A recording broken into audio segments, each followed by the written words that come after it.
ഈ മദ്യപാനം ഇല്ലാതാക്കാൻ വേണ്ടിയിട്ട് ബലമായിട്ട് ഡി അഡിക്ഷൻ സെന്ററിൽ കൊണ്ടുപോകാൻ എപ്പോഴെങ്കിലും ശ്രമിച്ചിട്ടുണ്ടോ?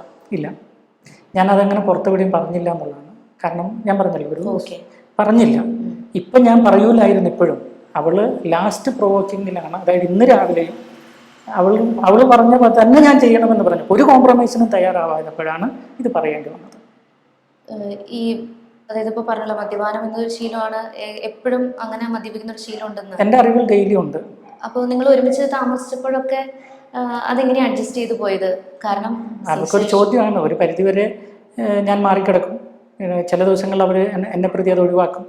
ചിലപ്പോൾ കിട്ടാതെ വരുമ്പം അവൾ ഉണ്ടാവില്ല. ഇങ്ങനെയൊക്കെ അങ്ങ് അഡ്ജസ്റ്റ് ചെയ്ത് പോയി. മക്കൾ വിലക്കില്ലേ ചേച്ചി? പല പ്രാവശ്യം വിലക്കിയിട്ടുണ്ട്, മൊത്തമൊക്കെ പറഞ്ഞിട്ടുണ്ട് ഇതൊക്കെ പ്രശ്നമാവുന്നുള്ളത്. മക്കൾ ഇഷ്ടം പോലെ പറഞ്ഞിട്ടുണ്ട്. അപ്പം മക്കൾ അവസാനം കൺവിൻസ് എടുത്തു, അമ്മയ്ക്ക് പറ്റുന്നില്ല, അമ്മ ഹെൽപ്ലെസ് ആണ്, നിങ്ങൾ സഹിക്കണം എന്ന് പറഞ്ഞ് അങ്ങനെ മക്കളെ അങ്ങനെ ആക്കിയെടുത്തു. ഒരു മാനിപ്പുലേറ്റിംഗ് കഴിവ് കുറച്ച് കൂടുതലാണ് ആൾക്ക്, അങ്ങനെ ചെയ്തെടുത്തു എന്നുള്ളതാണ്. അപ്പോൾ ഇത് ഇങ്ങനൊരു ഹാബിറ്റ് ഉള്ളപ്പോൾ തന്നെ ഇങ്ങനെ ഒരുപാട് പ്രസംഗങ്ങളും കാര്യങ്ങളൊക്കെ ചേച്ചി നടത്തിയിട്ടുണ്ട്. അത് ഒത്തിരി പേര് അങ്ങനെ ചെയ്യുന്നവരുണ്ട്. അതിപ്പം